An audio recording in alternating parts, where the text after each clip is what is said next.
저 오늘 굉장히 멀리까지 왔습니다. 여기 충북 증평군입니까? 증평군입니다. 네, 증평까지 왔습니다. 꼭 뵙고 싶은 분이 있어서요. 안녕하십니까.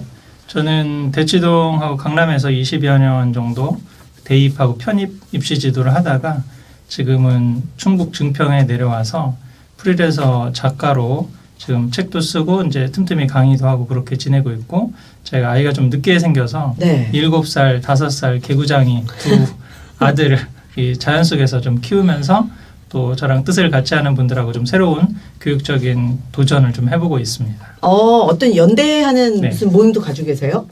지금 사자소학을 유초등 학생들하고 하루에 네. 한 15분 정도씩 네네. 아이들하고 같이 하브루타식으로 오. 공부하는 그런 모임을 지금 한 2년째 하고 있죠. 그래서 지금 한 전국에서 한 4, 50가정 3개월마다 한 번씩 이제 기수를 갱신해서 계속 하시는 분들 계속 하시고, 네. 새로 들어오시는 분 새로 들어오시는 분들 해가지고 계속 그런 실천을 해보고 있습니다. 안 어려워하나요, 아이들이요? 예를 들어서 뭐 행물 만보하고 좌물 의신하라. 걸을 때는 거들먹 거리지 말고 네. 앉아 있을 때는 똑바로 앉아 있어. 요즘에도 육아 트렌드 중에 하나가 아이들 감정을 읽어주고 그랬구나 뭐 이렇게 하는 것보다 아닌 건 아니라고 얘기를 하고, 네. 그런 네. 좀 권위를 갖고 훈육할 수 있는 그런 부분이 약하기 때문에 네. 지금 사자소학 같은 걸 해보다 보면 부모가 줄 수 없는 권위를 고전의 권위로 주게 돼요. 저희 아이 같은 경우도 오히려 한자를 상용 문자이기 때문에 더 금방 습득합니다. 앉을 자자가 저렇게 해서 사람이 두 명이 앉아 있는 거구나. 그런 식으로 해서 아이들 꾸부정 앉기야 그러면 야 똑바로 앉아. 그게 뭐냐 맨날 이렇게 잔소리하게 되잖아요. 네네. 근데 이럴 때 저희는 딱 한마디만 해요. 예. 좌물 의신하라고 배우지 않았니? 그러니까 이렇게 하면 나름대로 네. 이게 인문 고전으로 예. 권위를 빌어서 그렇게 훈육할 수 있는 그런 또 장점도 있습니다. 우리가 중요하다고 생각하는 본질은 비슷하다고 생각하는 게, 저희 아이 어렸을 때는 이렇게 SNS가 활성화되지 않아서 네. 초등학교 1학년 때 학교에서 일기를 써가지고 오면 전 항상 그 일기 밑에 제 생각을 붙였어요. 네. 엄마의 생각. 그래서 몇 줄을 쓰면 담임 선생님께서 검사하실 때 선생님의 생각 해서 거기다 몇 줄을 또 쓰시더라고요. 그렇죠. 그래서 항상 아이의 일기장이 공동 토론의 장이 됐었거든요. 그 부분이 이제 인터액션인 거잖아요. 그렇죠. 소통하면서 네. 이걸 또 한자를 어렵긴 하지만 교학상장. 교학상장. 이라고 네. 서로 더불어서 누가 누구를 가르친다. 사실 이 사자수학 같은 것도 해보라고 그러면 부모님 네. 힘들어하시는 게, 내가 한자를 모르고 역사를 모르고 하브루타나 질문하는 법을 모르는데 애를 어떻게 이끌어줄 수 있느냐, 이런 반문을 많이 듣거든요. 이끌어주고 뭔가 해줘야 된다는 부담을 버리고, 나도 사실은 행물만 보고 좌물의신 하는가, 그다음에 형우 제공하고 불가먼너 하는가, 나를 먼저 돌아보는 거. 이렇게 여기 엄마의 생각 적으라고 하는 부분이 네. 이 같은 인문 고전 구절 중에서 나는 부모님한테 그렇게 실천을 하고 있고 그다음에 이웃들한테 그렇게 실천했는가 라고 하는 걸 이렇게 돌아보면서 이 본인도 발전하는 그런 걸 하는 건데, 그런 부분이 이제 그런 첨삭이라는 형태, 내 생각 적고 하나 꼬리에 꼬리에 물고 그렇게 하는 선생님 거죠. 생각 적고. 그게 사실 하브루타나 아니면 유태인의 탈무드적인 사고를 하는 것도 같은 적이거든요. 제가 그런 걸 몰랐지만 하고 있었었군요. 그렇죠. 책을 읽고 변화되는 분들은 그 책을 읽어서 계기가 돼서 변화되는 게 아니라 내가 잘 하고 있었던 것들을 확증한다. 이미 하고 있었는데 잘 됐던 거였구나라고 하는 거지. 그렇죠. 그럼 강화가 되지. 그렇죠. 더 열심히 하게 되는 네. 거죠. 엄청 중요한 걸 좀 배운 것 같습니다. 예전보다 살이 더 빠지신 것 같아서 제가 요즘 힘드세요 했는데, 육아를 전담하시는 겁니까? 독방 육아라고 그러죠. 네네. 집사람하고 제가 여기 읍내보다 더 좀 시골인 데로 아이들을 유치원을 보내고 있거든요. 아침마다 아이들 유치원 데려주고 데려오고. 프리랜서 작가니까 육아에 적극적으로 참여하고, 끝나고 오면 애들 에너지가 넘쳐가지고 놀지 않으면 저녁에 또 잠을 자지 않거든요. 저희 좀 집에 TV가 없어가지고 심심한데 좀 유치원 끝나고도 한 2시간 정도 보강천이라고 놀아줘요. 킥보드 타고 스케이트보드 같이 타고 그러다 보니까. 네, 5살, 살이 찔 수가 7살. 없네. 그렇죠. 매연과 학원과 이렇게 순례하는 것과는 상상할 수 없는 삶을 살고 있네요. 대치동에서 20년 계셨잖아요. 네. 그럼 대치동의 현란한 그 앞골목 뒷골목 사정을 다 아시겠죠? 저도 다큐멘터리를 만들면서 대치동 취재를 가본 적이 있었어요. 이면의 순문점도 참 많이 봤었는데, 아이들을 데리고 갑자기 굉장히 분위기가 다른 곳에 내려오셨어요. 아이들 입시 걱정 솔직히 안 되시나요? 대치동은 아주 어려서부터 달리는데. 제가 그 얘기를 굉장히 많이 듣습니다. 그렇죠. 최근에 그 EBS에서 다큐 취재를 했는데 그 취재도 그거였어요. 그리고 또 뭐 그 일간지에서도 어떻게 대치동 입시 전문가가 네. 오히려 시골에 내려가서 뭐 그렇게 지금 아이들을 키우고 있느냐. 지금 돋보기를 딱 들여다대고 네. 있어 부담스러우실 거예요. 신- 5년 뒤에 신기하다. 보자. 네. 근데 저는 대치동이나 편입 입시를 하면서도 결국은 어떤 지적인 인지 능력이 갖춰진 아이들이 입시로 달렸을 때 성과가 나는 거지 문제집 푸는 것도 안 되는 애를 그렇게 되게 만들어줄 수는 없거든요. 아. 우리나라 입시는 본인이 열심히 해서 90점 이상만 받으면 모든 대학을 받아주는 시스템이 아니거든요. 네네. 결국은 그렇죠, 상대평가 그렇죠. 등수 경쟁이기 때문에 점점 탑10 대학 이상의 레벨을 가는 경쟁은 심해지고 있거든요. 문제집 푸는 경쟁을 아이가 잘 해낼지 안 되는지도 모르는 상황에서 저는 무조건 줄 세우는 거는 좀 바람직하지 않다고 생각을 하고 또 지방에도 기회가 굉장히 많습니다. 저희 증평만 해도 여기서 좀 제일 큰 고등학교가 한 학년에 100명밖에 안 되거든요. 작은 학교인데 그래서 공부 좀 하는 친구들은 청주나 수도권으로 다 빠져나가죠. 그렇죠. 초등 고학년 이상이 뭐 그러면 그래서도 남아있는 친구들이 있을 수 있는데 그 학생들 가운데도 작년 입시만 해도 여기서 서울대가 3명이 나왔어요. 그래요. 예, 그 농어촌 전형 1명하고 네. 서울대 지역균형 선발 있지 네. 않습니까? 상위권 1, 2등급 받는 학생들은 기숙사에서 또 관리를 해줍니다. 네. 이번에 의대 정원 늘어나면서 충청권이 제일 혜택이 많이 늘어났거든요. 이전 같으면은 전교에서 1, 2등 아니면은 의대 가기 힘든 친구들이어도 지금은 전교에서 한 3, 4등 이상 정도 하고 수능 최저만 맞춰줄 수 있다면 갈 수 있는 길이 훨씬 더 늘었고 또 여지가 생겼네요. 그렇죠. 네. 의대뿐만 아니라 뭐 약대도 있고 교대도 지역인재 전형이 있지 않습니까? 아버님 직장이나 그런 것들이 된다 그러면 어렸을 때는 자연 속에서 오감의 자극을 받으면서 선생님 사랑이나 아니면 친구들과의 어떤 관계성을 좋게 하면서 자라는 게 다른 무엇보다도 제일 중요하고 미래 시대에 있어서도 핵심 역량이라고 생각하거든요. 그러니까 솔직히 말씀하시면 아이들이 중학교 2학년이었다면 데리고 내려올 생각은 못 하셨을 거고. 그거는 아이의 공부 상태나 지를 봐야죠. 아이가 12살 이상이면은 이래라 저래라 할 수는 없다고 생각하거든요. 외과학적으로도 그때 이제 전전대회 완성되는 시기이고 네. 본인이 의사결정을 할 수 있는 시기거든요. 그때라면은 이제 아이한테 물어봐야죠. 국영수가 수능 1등급이 나올 자신이 없다. 근데 굉장히 성실하고 또 분명한 의지가 있어요. 네. 의사 선생님이 돼서 돈 벌기보다도 또 가난한 친구들 이렇게 도와주고 외국에 나가서 아프리카 같은 데서도 그렇게 좀 선교적인 마인드로 뭐 지내겠다. 이런 친구가 있는데 문제집 푸는 공부가 안 되는 친구들이 있을 수 있잖아요. 예. 그럼 서울 수도권에서 바로 내려와야 됩니다. 지역 인재라든지 농어촌 자격을 갖추고 도전하는 게 서울에서 그 정시로 뚫어보는 것보다 훨씬 더 기회가 많이 있거든요. 현실적으로 그 현실적으로 입시에도 입시에서는 그게 더 지혜로운 판단이기 때문에 네. 수능 고학년 때 이제 판단을 해야 되는데 아이가 공부 쪽으로 좀 애매하긴 한데 조금 더 자격만 갖춰주면은 될 수 있다. 네. 그러면 이렇게 할 수 있는 기회가 있는데 그럼 너 내려갈래? 아이가 근데 나 친구들도 있고 여기 인프라가 너무 좋고 뭐 이래서 내려가기 싫다. 그러면 이제 못 내려가는 거. 지켜보는 수밖에 없겠지만 네. 아이가 뭐 의지가 있고 또 생각이 있다라 그러면 또 그때라도 아마 저는 네. 입시적으로도 내려올 수도 있었을 것 같아요. 그 말씀을 딱 듣고 있으면 초등 고학년만 돼도 공부를 할 역량이 있느냐 없느냐 판단이 된다라는 말씀처럼 들리거든요. 분명하죠. 독일이나 네덜란드 같은 데서는 초등 고학년 선생님이 그 아이 입시 그 진로를 가르마를 타줍니다. 뭐 독일 같은 경우는 김나지움이라고 그러잖아요. 네. 그쪽은 이제 대학을 가는 아이를 가르쳐 보면 느낌이 오잖아요. 하나를 가르치면 열을 깨닫고. 네. 저는 이제 요즘 그런 얘기도 많이 하는데 우리나라 입시적으로 봐도 국어에서 1, 2등급을 정도를 받으려면 초등 5, 6학년 때 몰입 독서 능력, 문해력, 네. 어휘력 이게 갖춰져 있어야 돼요. 그렇죠. 그래서 본인이 최소한 그 정도 되는 레벨이고 탑3 정도 달 애들이면 초등 5, 6학년 때 이미 자기가 좋아하는 역사책이라든지 아니면 문학 쪽에서는 삼국지를 완독을 한다든지 청소년 토지를 완독한다든지 아니면 좀 그림이 없는 책을 완독하는 경험들이 있습니다. 그 안에서 문해력이라든지 아니면 어휘력이라든지 이미 길러진 애들이 문제집 푸는 스킬이 붙어서 성과가 나는 거지. 네. 초등 5, 6학년 때 그것도 안 되는 친구들이 대치동에 가고 목동에 가가지고 문제집 푸는 스킬을 훈련 받는다고 성과가 나는 게 아니거든요. 끝까지 가기가 힘들죠. 그 힘들죠. 그런 거를 사교육이라든지 아니면 어른이 끌어줄 수가 없는 영역이 되는 거예요. 그러니까 네. 내신 같은 경우는 그냥 시키는 대로만 하면 되는 건데 네. 수능의 영역은 완전히 다른 문제거든요. 뭐 범위가 있어서 나오는 게 아니잖아요. 네, 그러니까 맞습니다. 기출 문제가 똑같이 나오는 것도 아니고 똑같이 맞아요. 문제는 하나도 없는 거니까. 네. 그러니까 이런 상황에서 메타인지도 있어야 되죠. 집중력도 있어야 되죠. 그다음에 암기력과 개선력이라는 인지능력도 이거는 쉬운 게임이 아니거든요. 맞아요. 그런 거를 할 애들이 한 뭐 15% 20% 되는 거고 독일이나 이런 데는 이미 초등학교 때 그런 가르마를 타주고 얘는 김나지움으로 갈래 얘는 그냥 직업 교육을 직업 받아야 교육. 돼. 그렇게 좀 해주고 그 부분에서의 부모의 의지가 반영이 안 되죠. 선생님이 결정해 주는 거죠. 그럼 이제 난리가 나죠. 난리가 날 것 같죠? 네. 근데 그거를 받아들이죠.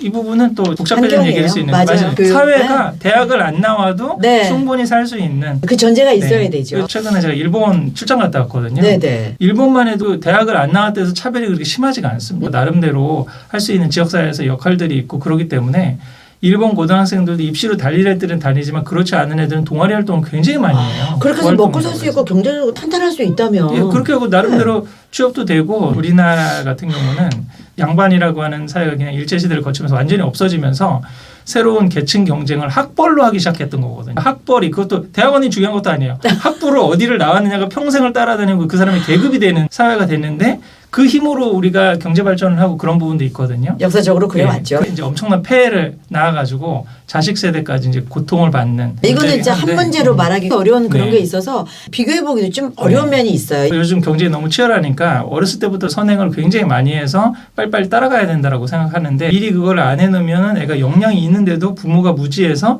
제대로 못 길러줘서 불안하지. 내가 죄 짓는 게 아닐까라고 하는 맞아요. 그런 부모 불안이 굉장히 크거든요. 만약에 그런 공부의 양이 부족하고 스킬이 부족하다면 죄수를 하고 삼수를 하면 되잖아요. 양의 문제가 아닌 거거든요. 의대만 해도 사실은 입시계에서도 벌써 현역으로 갈 애들은 의대 안에서도 그 안에 계층이 있는 거 아시죠? 탑6 의대라고 맞아요. 나머지 의대 뭐 이렇게 되는 상황인데 탑6를 가는 애들은 현역 때 못 가면 재수 삼수로 해도 안 되는 경우가 상당히 많아요. 그러니까 이런 부분이 양이 부족해서 그 문제가 네. 아니거든요. 아이가 네. 그걸 할 수 있는 인지 능력이라든지 수능이라고 하는 메타인지도 있어야 되고 멘탈도 좋아야 되고 문제 네. 푸는 저기도 있어야 되고 이런 부분에 어떤 최적화된 능력이 없는 학생들은 오래 한다고 해서 이게 되는 문제가 맞습니다. 아닌 거예요. 맞습니다. 방송 전에도 그런 얘기를 했는데 네. 그러면 애들을 잘 키웠다는 정의가 뭔가 학부를 어디를 갔느냐 이거를 생각하면 정말 답이 안 나오는 겁니다. 그럼 인공지능 시대에 학벌을 가지고 원서를 써서 들어갈 수 있는 일자리가 점점 줄어들고 있어요. 문과 쪽에서는 옛날에는 탑10 정도만 나와도 정규직 취업이 가능하고 그렇다고 그랬는데 요즘에는 탑3도 힘들어요. 문과는. 이과 같은 경우는 탑30위권 공대에 나오면 그래도 연구직이라든지 뭐 연구소로 갈 수 있는 그런 기회들이 있습니다. 근데 솔직히 말해서 문과는 거의 답이 없거든요. 본인이 각자 도생을 해야 되는 이런 상황이라고 그런다면 굳이 그 학부에 목을 맬 필요가 있느냐. 저는 그래서 요즘에 학부 스킵하는 전략. 최근에도 뭐 흑백요리사 내가 그런 요리 쪽에 재능이 있는데 학부로 어디를 나온 거에 따라서 재능이 결정되는 겁니까? 그렇지 않잖아요. 맞아요. 예. 그러니까 본인이 관심 있고 잘하는 분야를 대학을 안 나오더라도 열심히 해가지고 유학을 간다거나 대학원이나 아니면 사회에서 더 이렇게 재훈련을 받을 수 있는 그걸 통해서 학벌이라든지 아니면 필요한 자격증 같은 거를 취득하는 게 더 빠른 길이지. 저는 그래서 요즘 많이 강의 때 얘기를 하냐면 20대 학부를 어디로 가느냐에서 승자가 될 수 있는 거는 상위 10에서 15%고 그중에 반 이상은 재수삼수인 상황이거든요. 이런 게임으로 가면 나머지 85%의 아이들은 어떻게 되냐는 거예요. 답이 없기 때문에 오히려 30, 40대에 본인이 좋아하고 잘하는 일을 하면서 행복하게 살 수 있는 네. 길을 찾는다라고 하는 그런 쪽으로 교육의 목표를 잡는다면 훨씬 더 진로에 있어서도 유연하게 대응하고 네. 또 문제집 푸는 공부가 안 되는 아이들 희망 고문하면서 사교육 쓰면서 자존감 떨어뜨리고 성과도 안 나는 그런 우는 범하지 않을 수가 있지 않을까 그런 말씀을 많이 드리고 네. 인문학적인 소양과 소통 능력이 굉장히 더 중요하다 이런 얘기를 하면 정말 중요하고 지혜교육과 인문학 교육을 해야 되는데 대치동으로 이사 가야 되냐고 목동으로 이사 가야 되냐고 그다음에 사고력 수학을 풀고 무슨 학원을 좀 어렸을 때부터 뭐 보내야 되냐 이거를 물어보시는 걸 보면서 이론적으로는 동의가 되는 거죠. 뭐 요즘 큰 고민이 초등 고학년이나 중학교 때 고등학교를 어디로 가야 되냐 특목자사고로 가야 되냐 일반고로 가야 되냐 네. 또 일반고 특목자사고 안 됐을 때 일반고 선택지가 우리 지역에는 없는데 그러면 학군 지역에 지금이라도 들어가야 되냐 이 고민을 밤을 못 이루시는 고민이구나. 저는 이미 대치동에서 다 지켜보면서 될 애들이 와서 여기서 입시평가를 내는 거지 안 되는 애들은 들어와도 안 된다는 거를 이미 20년 동안 제가 계속 봐오고 경험으로 확신이 되신 거예요. 그렇죠. 학원에서도 뭐 가르쳐 보면서 다 답이 나오는 거잖아요. 첫 번째 모의고사 보면 결론이 다 나오거든요. 이게 어느 정도 되겠다라고 하는 게. 근데 그런 부분들을 이론적으로 알고 있고 좀 말씀을 드려도 현실이 주변에 노이즈가 너무 많고 그럼요. 자기 중심이 없기 때문에 이게 힘드시는 거구나라고 생각해서 대치동은 제가 잘 아니까 파악한 내용을 쓰고 전국에 16개 주요 학군 선호하는 학군들 1년 동안 학원 강의를 줄이고 책을 썼죠. 이제 대한민국 학군지도라는 책이 애들 하버드 보내려고 하버드 로스타를 시키는 게 아니거든요.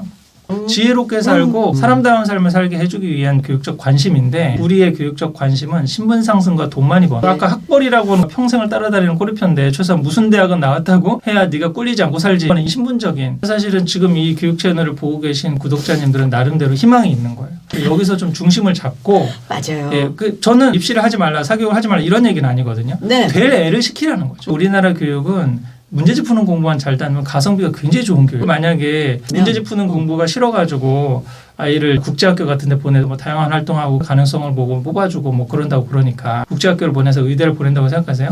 학교만 해도 몇 억이죠? 풀로 다니면 얘는 미국에 있는 학교 명문대를 갔어요. 또 1년에 아이비리가 7만 불에서 8만 불입니다. 4년 풀로 다녔어요. 의전원 또 다녔어요. 이게 감당이 안 되는 거예요. 네. 우리나라에서 애가 문제집 푸는 공부 잘한다. 사교육비 많이 써도 뭐 몇 천만 원 쓰고 의대학비 다른 나라에 비해서 싼 겁니다. 그러니까 우리나라에서 문제집 푸는 공부가 잘 된다 그러면 나름대로 최상위 좋은 직장을 갖는 그런 데에서 유리한 나라거든요. 그러니까 그런 정도 아이들이 포텐셜이 있고 가능성이 있다. 그럼 이제 어떻게 하냐? 그래서 제가 좀 책쓰기 공부머리의 발견이라는 이 책이죠. 공부머리 테스트라는 방법이 있습니다. 우리 애가 입시를 달려가지고 어느 정도 해볼 수 있는지 입시 역량 테스트인 거죠. 네. 초등 6학년 때부터 해볼 수 있는 방법을 제가 자세히 소개를 해놨거든요. 5, 6학년 때부터 그러면 네. 얘가 입시에서 성공할까 뭘까 조금 판단할 수 네. 있겠군요. 간단한 예로 중학교 2학년 때부터 이제 내신을 보는데 네. 그 시험을 보기 시작하지 않습니까? 근데 그때 국영수가 올A가 나오고 수학이 절대평가 상황에서 95점에서 100점 이상인 아이들이 전국에 했을 때 현역 기준으로 한 15% 정도밖에 안 되거든요. 그래요. 그 안에는 들어줘야지 문제집 푸는 공부가 의미가 있는 거예요. 사실. 그렇지 않고 그냥 국영수만 A로 그냥 중상위권이라고 봐야 돼요. 엄밀히 그 입시적인 체계에서 보면. 그렇게 되면 희망이 좀 내려가네요. 그 상황에서 올라오기는 거의 한 5% 미만의 가능성밖에 없습니다. 딴 애들도 열심히 하니까. 그렇죠. 이미 달리는 애들이 네. 너무 고도하게 선행을 하면서 지금 달리고 있기 때문에 경쟁을 따라하기가 쉽지가 않거든요. 네, 네. 그러니까 그렇게도 판단해 볼 수도 있고 또 아이의 진로 적성도 볼 수 있고 회복 탄력성 검사, 멘탈 같은 것도 확인을 해볼 수가 있고 디스크 검사를 진로 성향이라든지 공부 방법 이런 4가지 방법을 소개를 했거든요. 그래서 이런 쪽으로 아이가 가능성이 있다. 그러면 되면. 중고등 6년을 문제집 푸는 공부를 하루에 3시간 이상 자습을 한다는 느낌으로 달려줘야 됩니다. 달려줘야 돼. 이게 네. 또 조건이에요. 네. 네. 그러면은 있어. 저렴하게 우리나라에서 미대도 갈 수 있고 그다음에 파일럿이 되고 싶어요. 네. 그럼 공군사관학교 가면 다 공짜잖아요. 원하는 커리어를 가질 수 있는 선진국제에 이런 나라가 없어요. 다른 나라 다 비싸요. 그래서 선생님은 아주 간단한 거네요. 아이들의 공부머리는 초등 고학년쯤 되면 그릇이 좀 보이기 시작하고 네. 중학교 때 학교의 공부를 봐가지고 판단할 수 있는 몇 가지의 방법으로 하겠다 싶은 기준이 나왔을 때 밀어주면 대한민국 20절은 쉬운 건 없어. 그렇죠. 근데 조건에 안 들어오는 아이를 막 푸시하고 사교육 해도 그때부터 애들은 고문이다. 돈 낭비, 시간 낭비, 애들 자존감 떨어지고. 서로 관계 나빠지고. 차라리 그렇게 애매할 바에야는 그래서 저는 이제 강점 강화, 본인이 잘하는 걸 더 잘할 수 있게 해줄 수 있는 공부머리 테스트를 했더니 공부머리가 능력이 좀 없는 친구가 있었거든요. 근데 손재능하고 만들기 공간지각 능력이 굉장히 높더라고요. 그래서 권했던 방법 중에 하나가 국영수학원을 보내지 말고 차라리 요리학원을 보내거나 미용학원 같은 걸 좀 보내거나 아니면 드론이나 목공학원 같은 거를 중학교 때부터 주말이라든지 아니면 뭐 국영수 가는 학원들 하나 두 개 빼가지고 본인이 잘하는 것에 대한 좀 자신감도 갖게 하고 이렇게 생각을 하라고 그랬는데 목동 근처에 살면서 그게 안 됐어요. 분위기에 휩쓸려서 그냥 국영수학원 똑같이 보내고 뭐 그렇게 했는데 지금 이제 입시를 치르게 되는 상황이었거든요. 근데 지금 거의 내신도 수능도 완전히 뭐 최하위 상황이기 때문에 갈 데가 없는 거예요. 그래서 이 친구가 지금 무슨 선택을 했냐면 지금 요리학과를 다녔어요. 수능을 얼마 안 두고. 요리에서 자격증 같은 게 있으면은 최소한 중부권까지 과를 갈 수 있는 데가 있다라고 하는. 그래서 지금 부랴부랴 지금 그걸 하고 있거든요. 제 최근 쓴 책 중에 제일 많이 권해드리고 싶은 책은 이 공부머리의 발견이거든요. 근데 이제 앞으로 인공지능 시대에 제일 먼저 없어질 일자리는 수능 기준으로 3, 4등급. 그러니까 어설픈 화이트 칼라 일자리가 제일 먼저 없어진다고 그러거든요. 최상위권의 1, 2등급 정도 되는 친구들의 일자리는 챗GPT를 이용해서 본인 역량이 늘어나고 수능 기준으로 5등급 이하의 학생들이 손을 쓰거나 사람을 만나거나 직접 교류하는 이런 일들 그런 쪽에 일자리들이 더 늘어난다는 거죠. 인공지능이 못하고 로봇가 못하는 걸 할 수 있는 그런 부분인데 그런 역량을 길러주려면은 고등학교 때 안 되는 미적분을 붙잡고 문제집 푸는 공부를 하고 끙끙대고 있느니 이제 일본 애들처럼 진짜 동아리 활동을 열심히 하고 다양한 어떤 활동을 하고 유럽 애들은 그런 입시 스트레스가 없으니까 또 훨씬 더 다양한 활동을 고등학교 때 할 수 있잖아요. 그런 경험을 한 아이들이 앞으로 인공지능 시대에는 직업적인 가능성도 더 많이 가질 수 있고 행복하게 살 수 있으니까 최소한 이 채널을 보시는 부모님들이라고 하시면 미래 사회가 어떻게 변할 건지를 분별을 하셔서 입시 쪽으로 가능성이 있다라고 하면 남은 그 15%의 가능성을 보고 한번 6년을 달리는 것도 의미가 있지만 그렇지 않다라고 생각하는 가정에서는 빨리 방향 전환을 하고 중심을 잡으셔야 되지 않을까. 이 공부머리의 발견에도 소장님 이렇게 쓰셨어요. 지금 당장 대치동에 가도 1등할 아이. 어쩌면 공부가 정답이 아닐 아이. 우리 아이는 어떤 쪽일까?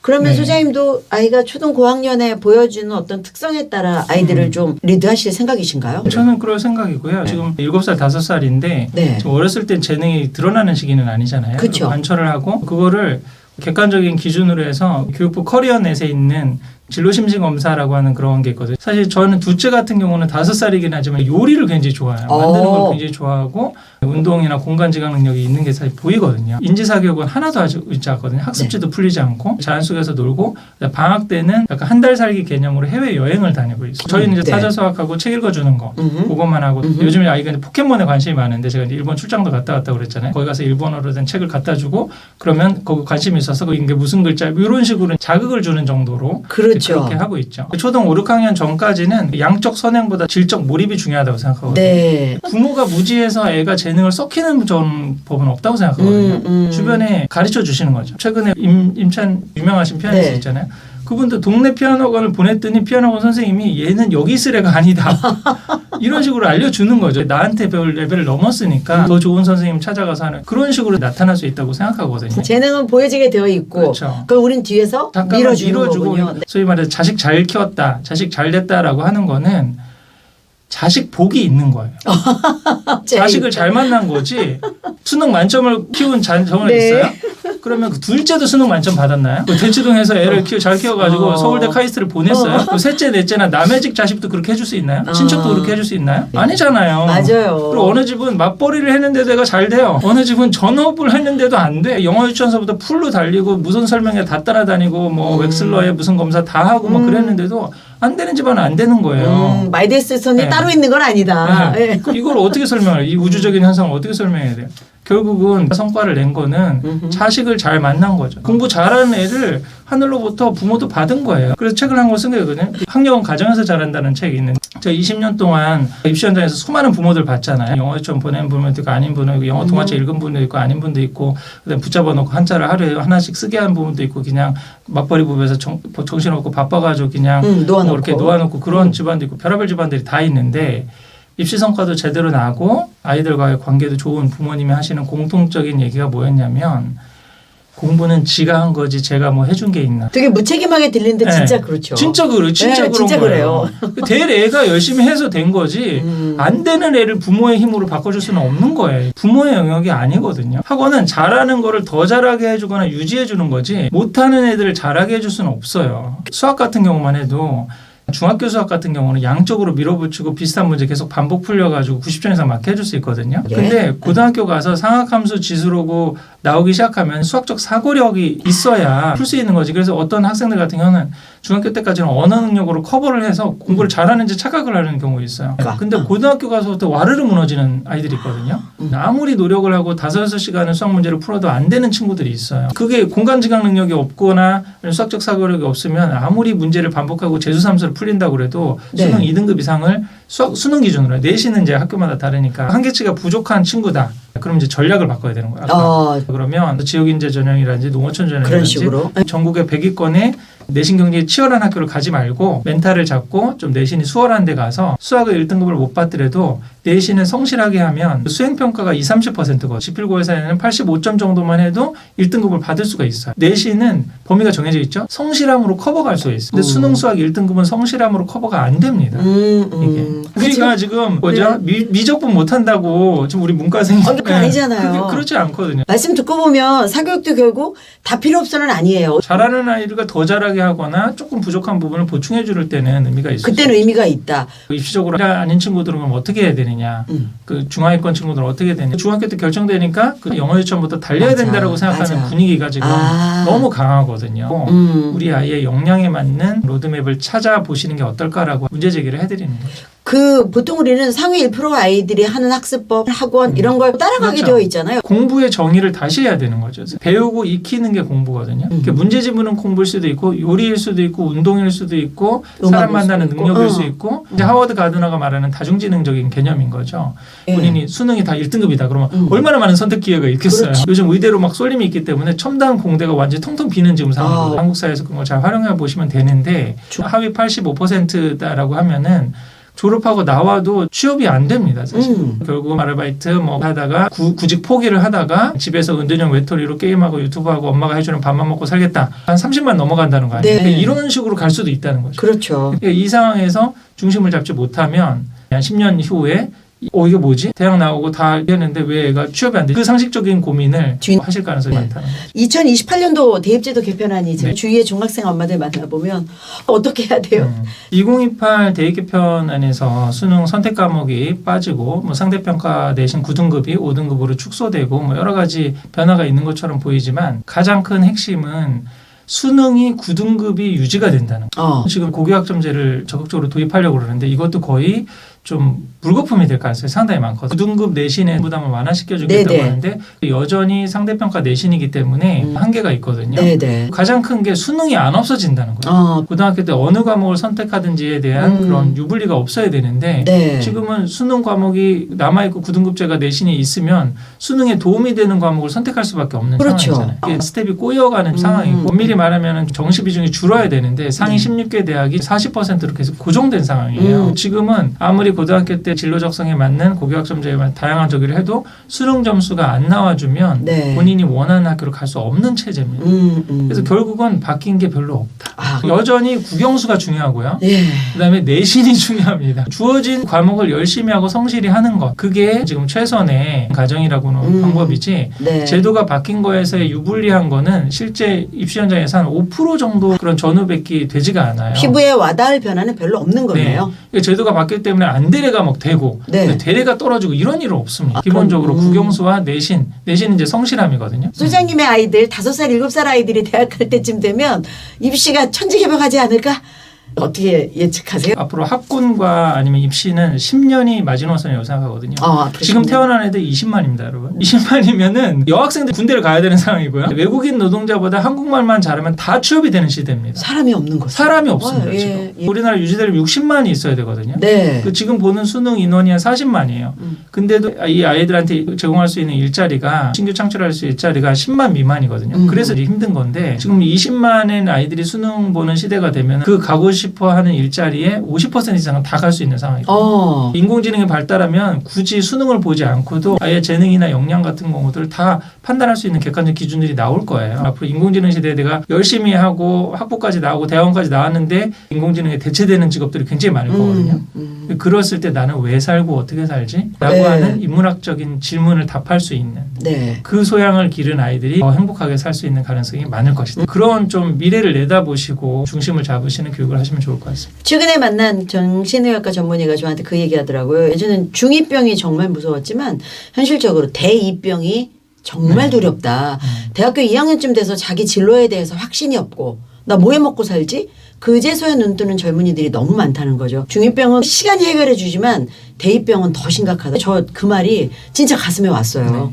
대학만 가는 게 인생의 끝이 아니거든요. 직업만 얻는 것도 인생의 끝이 아니에요. 제 주변에 다 부러워하는 직업을 얻고도 MA가 텅 빈 것 같다는 분들도 있어요. 지금 입시를 겪고 계신 많은 부모님들 불안을 좀 덜어주실 말씀해 주시는 걸로 마무리하겠습니다.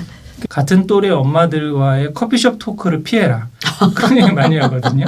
비교, 경쟁, 그래서 뭐 하나를 더 시키는. 그래, 심 선생님 말 맞아. 우리 유 작가님 말씀이 맞아. 그렇게 했다가도 그 얘기를 들으면 또 솔깃해서 또 뭘 더 시키고 아이들과 또 다투게 되고 뭐 그런 경우는 상당히 많거든요. 한데 이거 진짜 불안하거든요. 우리 오염된 환경에서 자신의 소신을 지키기 위해서는 어떻게 보면 공동체가 필요하다. 이런 방송을 보고 저 같은 뜻이 있는 부모님들과 독서 모임 같은 걸 한다든지 방학 때 이용해서 새로운 도전을 해보는 게 필요해요. 그런 새로운 도전들을 어렸을 때부터 조금 해보시는 게 좋습니다. 그런 걸 해보다 보면 기존 공교육에서 해주는 게 너무 감사한 것도 많이 느끼게 돼요. 오늘 긴 시간에 감사드리고요. 또 가서 이제 아이들 케어 하셔야죠. 유치원에서 데려오고 또 가서 놀아주고 그 영유아 검진 빠진 게 있어가지고 병원에 가서 검진을 받고, 네. 어제도 킥보드 태워주고 그런 거를 좀 하고 왔는데 네. 나중에 우리 아빠는 어땠지? 필요했을 때 내 옆에 있어줬던 아빠. 또 어제 피자가 먹고 싶다고 그래서 가서 했는데 같은 공간에서 같은 활동을 하고 같은 음식을 먹었던 게 자기를 만드는 스토리가 되는 거거든요. 그러네요. 네, 그런 부분의 공유를 내 어린 시절에 같이 해줬던 그런 분이라고 기억되면 좋지 않을까? 네. 그런 생각을 해봤습니다. 상상만 해도 마음이 아주 그냥 따뜻해지는 그런 기억인 것 같습니다. 오늘도 화이팅 하시길 바라겠습니다.